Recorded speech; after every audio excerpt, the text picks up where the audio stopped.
आपको मेरा चरण स्पर्श प्रणाम, धन्यवाद। आज शुरू करने वाले हैं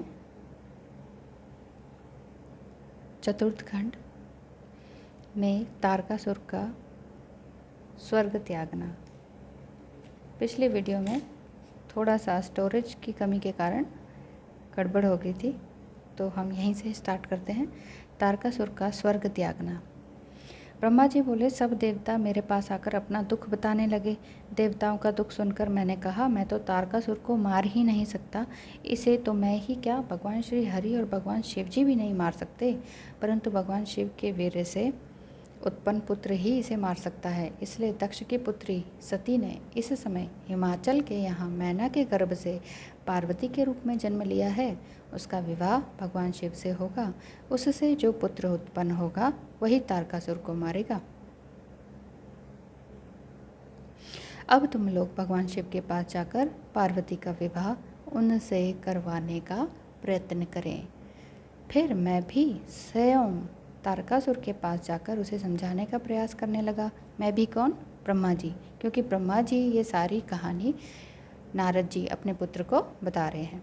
तो उन्होंने कहा, फिर मैं भी स्वयं तारकासुर के पास जाकर उसे समझाने का प्रयास करने लगा।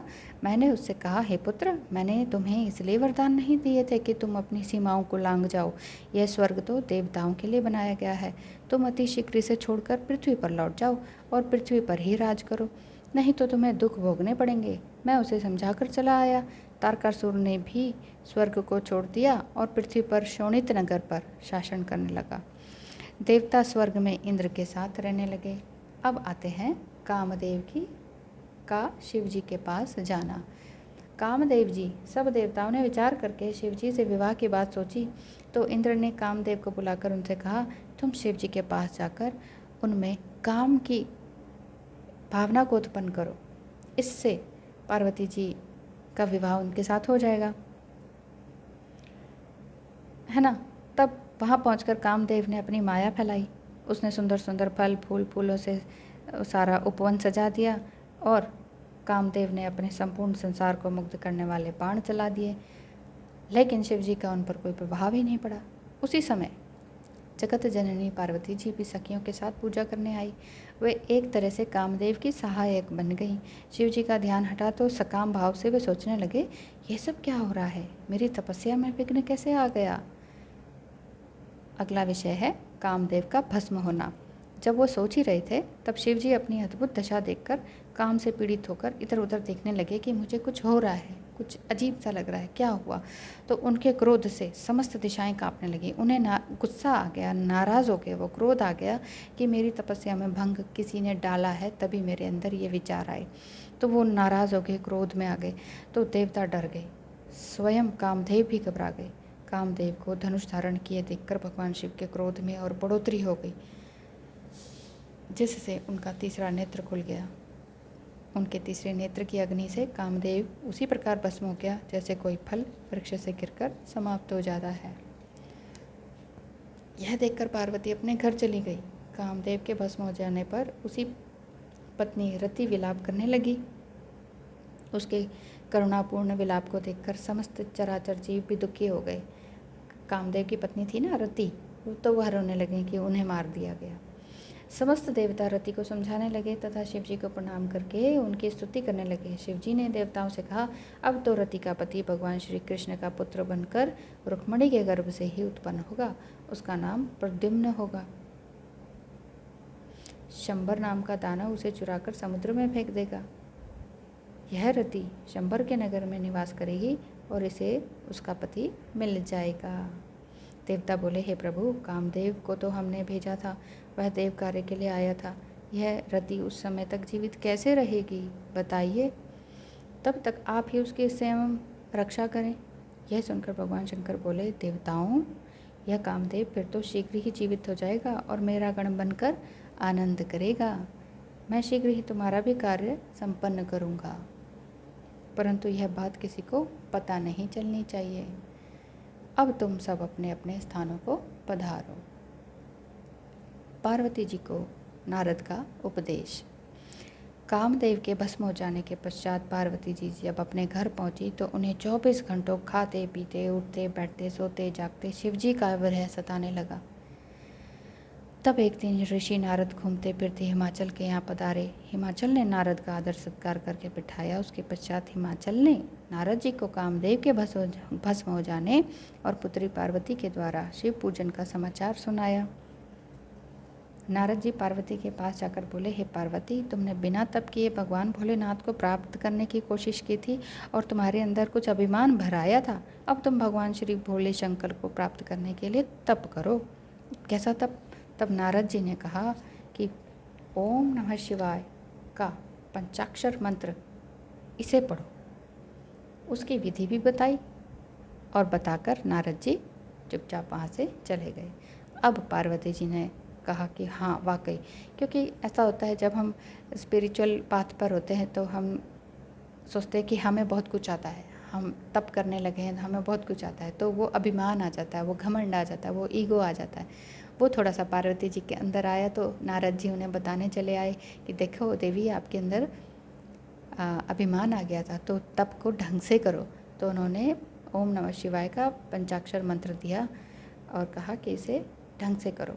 तब नारद जी के बताए अनुसार पार्वती जी ने अपने पिता हिमाचल से शिव जी को प्राप्त करने के लिए तपस्या करने की आज्ञा मांगी कि हे पिताजी, मुझे जाने दीजिए। पिता हिमाचल ने कहा, तुम अपनी माता से पूछकर तप करने चली जाओ। माता ने कहा, तुम घर में तपस्या कर सकती हो, वन में तो अनेक तरह की बाधाएं आएंगी। स्त्रियों का शरीर वन में रहकर तप करने योग्य नहीं है। पार्वती यह सुनकर अत्यधिक दुखी हो गई। पुत्री को दुखी देखकर माता ने वन में ही तपस्या करने की आज्ञा दे दी कि जाओ, तुम ऐसे भी दुखी रहोगी, वैसे भी रहोगी, तो तुम जाओ। पार्वती जी माता पिता को प्रणाम करके उस स्थान पर चली गई जहाँ पर शिव जी ने कामदेव को भस्म किया था और जहाँ से गंगा निकली थी। उस स्थान पर जाकर उन्होंने कहा, मैं अब तप करूँगी, ओम नमः शिवाय का जप करूँगी। वहाँ पार्वती ने वेदी का निर्माण किया और पंचाक्षर मंत्र ओम नमः शिवाय का जप करने लगी। वह गर्मी में पंचाग्नि तप करने लगी। वर्षा और शीतकाल में शीतल जल में बैठकर मंत्र का जाप करती रही। इस प्रकार जप करते उन्हें 3000 वर्ष व्यतीत हो गए। पार्वती के इस कठिन तप को देखकर देवराज इंद्र और सभी देवता उनके दर्शनार्थ आने लगे, क्योंकि अभी तक इतना कठिन तप किसी ने नहीं किया था। पार्वती के तप से त्रिलोकी तप्त होने लगी। ऋषि, मुनि, यक्ष, गंधर्व, देवता और दानवादी सब मिलकर ब्रह्मा जी के पास गए। ब्रह्मा जी इन सबको लेकर श्री हरि के पास गए। सबने उन्हें संतप्त होते हुए समस्त लोगों का हाल सुनाया। श्री हरि ने कहा, हे बंधुओं, यह सब पार्वती जी की तपस्या का ही तो परिणाम है। तुम सब मिलकर भगवान शंकर के ही पास जाओ। यह सुनकर कामदेव के भस्म हो जाने का स्मरण कर सब कांपने लगे कि कामदेव भस्म हो गए हैं। यह सुनकर सारे डर गए कि ये क्या, शिव जी ने तो कामदेव को ही भस्म कर दिया, तो अब उनका विवाह कैसे होगा। और जो वरदान दे रखा है तारकासुर को कि हाँ हाँ ठीक है, शिव जी के वीर्य से पुत्र उत्पन्न होगा, वो कैसे होगा, अब उसका वध कैसे होगा, तो ये सारी सृष्टि सब गड़बड़ हो जाएगी। तो उससे सब डर गए। अब इस पर श्री हरि ने उन्हें समझाया कि तुम लोग डरो मत, भगवान शिव बहुत ही दयालु हैं, वह हम सबके स्वामी हैं, वे अवश्य रक्षा करेंगे, इसलिए तुम सब उनकी शरण में शीघ्र पहुँचो। तब श्री हरि की बात मानकर सभी लोग शंकर भगवान की शरण में पहुँच गए। नारद जी को आगे करके सभी व्यक्तियों ने आनंदपूर्वक उन्हें प्रणाम किया और उनकी स्तुति करने लगे। अब शंकर जी की क्या स्वीकृति हुई, आगे पढ़ते हैं। सभी बोले, हे भगवान, हम आपकी शरण में आए हैं, आप हमारी रक्षा करें। तब भगवान शंकर ने ब्रह्मा जी को संबोधित करते हुए पूछा, आप लोग यहाँ मेरे साथ किस लिए आए हैं। श्री हरि ने कहा, भगवान, तारकासुर के कारण हम सब पीड़ित हैं, उसने हमें अपने स्थान से च्युत कर दिया है। आप हिमाचल की पुत्री पार्वती के साथ विवाह करके एक पुत्र उत्पन्न कर दें, उसी के द्वारा उसका वध होगा। यह सुनकर शिव जी बोले, मैं पार्वती से विवाह नहीं करूँगा, मैंने काम को भस्म कर दिया है। इतना कहकर भगवान शंकर अपने आत्मचिंतन में लीन हो गए। इस पर सभी ने नंदीश्वर के कहने पर पुनः उनकी स्तुति की। शिव जी पुनः अपने ध्यान से जागे और देवताओं की अभिलाषा को समझकर बोले, यह विवाह बंधन का कारण है, परंतु मैं भक्तों के अधीन होने के कारण अनुचित कार्य भी कर बैठता हूँ। इसी कारण मैं आप लोगों की अनुचित इच्छा को भी पूर्ण कर डालूंगा। कितने दयालु हैं श्री शंकर। जय शिव शंकर। तुम्हें तारकासुर के उपद्रवों से निजात दिलाने के लिए मैं अपनी अनिच्छा से भी पार्वती के साथ विवाह कर लूँगा। अब तुम लोग निर्भय होकर अपने अपने स्थानों को पधारो। इतना कहकर उन्होंने मौन धारण कर लिया। स्वीकार कर लेते हैं, प्रभु तो इतने अच्छे हैं, इतने भोले शंकर हैं, जो मांगो वो दे देते हैं। आगे आते हैं हम पार्वती परीक्षा। ब्रह्मा जी बोले, हे नारद, जब श्री हरि आदि सभी देवता चले गए तो भगवान शंकर ने ऋषियों का, सप्त ऋषियों का स्मरण किया। उनके आने पर भगवान शंकर ने उनसे कहा, तुम गौरी शिखर पर जाकर पार्वती से मिलो। वे मुझे प्राप्त करने के लिए महान तप कर रही हैं। उनके प्रेम की परीक्षा लेकर आओ और मुझे बताओ। आज्ञा पाकर सप्तऋषि गौरी शिखर पर पार्वती जी के पास पहुँचे और उन्हें प्रणाम करके बोले, हे देवी, आप इतना कठोर तप किस लिए कर रही हैं? पार्वती जी उनसे बोली, हे श्रेष्ठ ऋषियों, मैं तो भगवान शंकर को पाने के लिए नारद जी द्वारा बताए रास्ते के कारण तप कर रही हूँ। वे मेरे प्राणेश्वर हैं। मुझे पूरी आशा है कि वे मेरी कामना अवश्य पूर्ण करेंगे। अब वो तो टेस्ट लेने आए हुए थे सप्तऋषि। अब वो सुनकर सप्तऋषि बोले, हे पार्वती, आपको कपटी नारद मिल गया। इसकी चरित्र आप जानते नहीं। कैसी भोली भाली कन्याएं को इसने बहला फुसला दिया है। उसने तो अनेकों घरों को चौपट कर दिया है, बहुतों को मरवा डाला है। तुम्हारे पिता के 10,000 पुत्रों को तो नारायण सरोवर पर पिता की आज्ञा से तप कर रहे थे, उन्हें बहका दिया और परिणाम यह निकला कि वे लौटकर आज तक नहीं आए। विद्याधर चित्रकेतु का घर भी तो उसने बसने नहीं दिया। तुमने उसके वचनों पर विश्वास करके महानिर्लज, अमंगल मूर्त, नग्न, भूत प्रेतों के साथ रहने वाले को पति बनाने का विचार किया है। उसने पहले दक्ष कन्या सती को कौन सा सुख प्रदान किया था? वह बेचारी अपने पिता के यज्ञ में जाकर भस्म हो गई थी।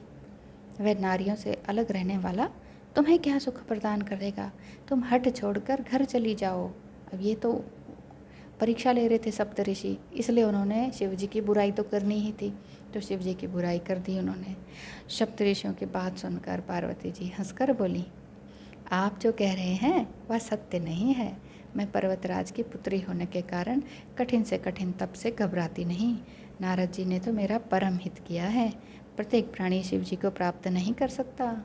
मैं भगवान शंकर के परम तत्व को समझ गई हूँ।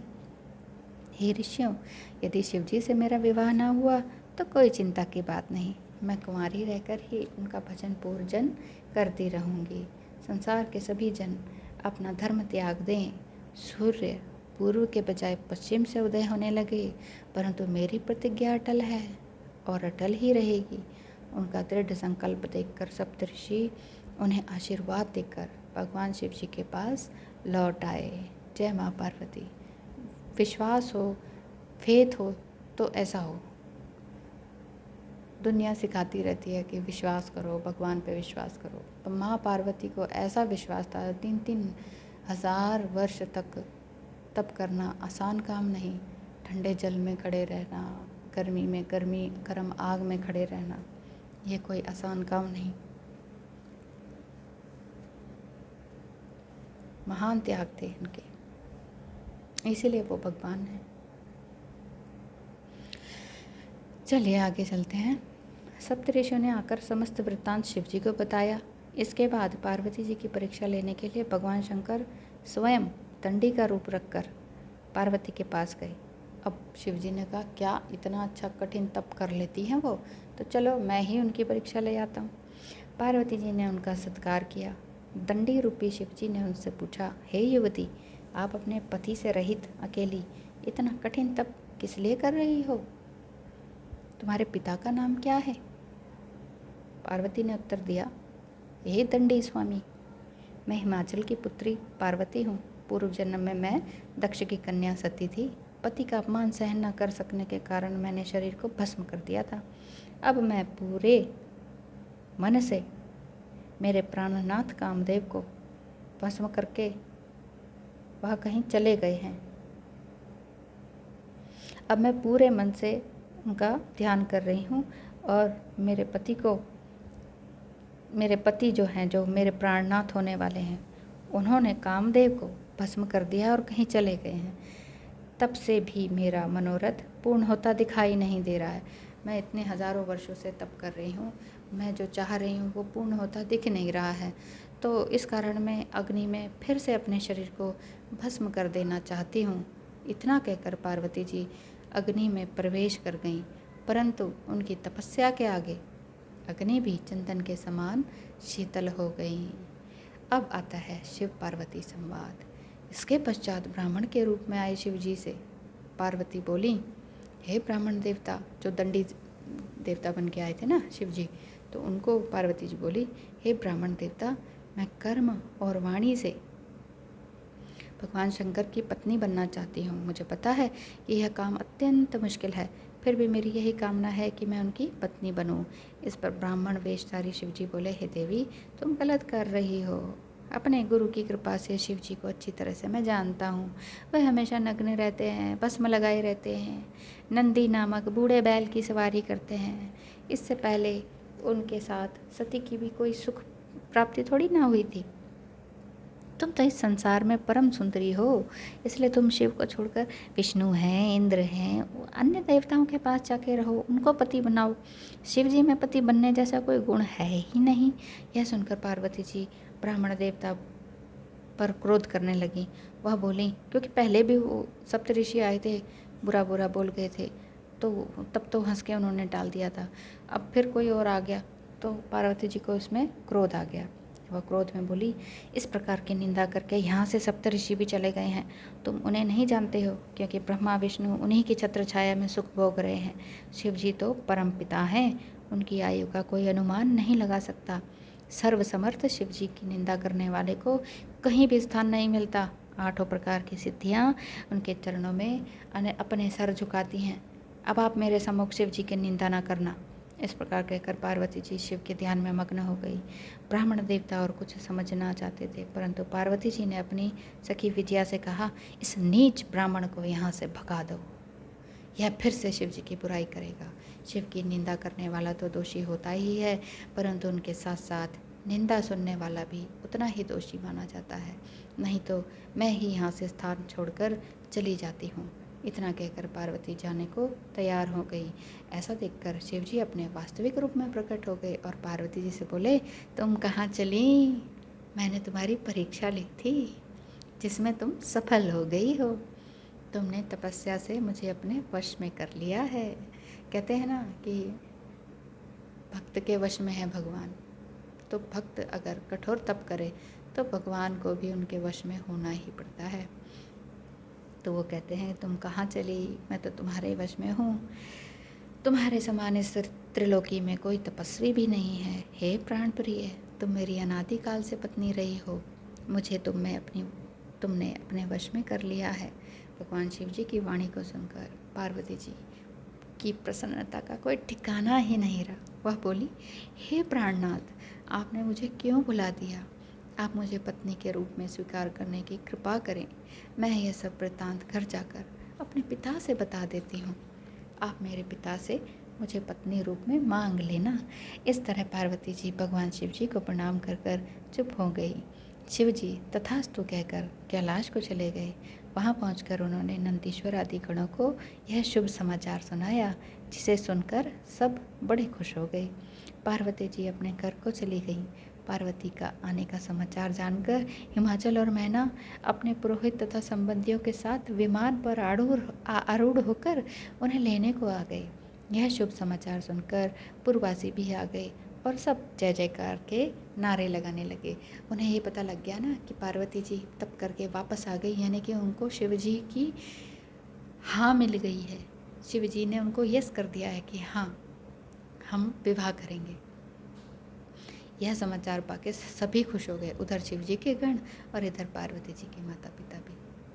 तो आज के लिए अभी इतना ही।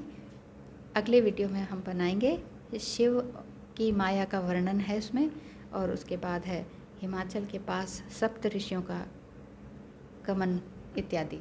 तो आज के लिए इतना ही। वीडियो देखने सुनने के लिए बहुत बहुत धन्यवाद।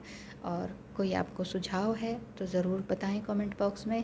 और मैंने कोई त्रुटि कर दी हो बोलने में तो मुझे ज़रूर से क्षमा करें।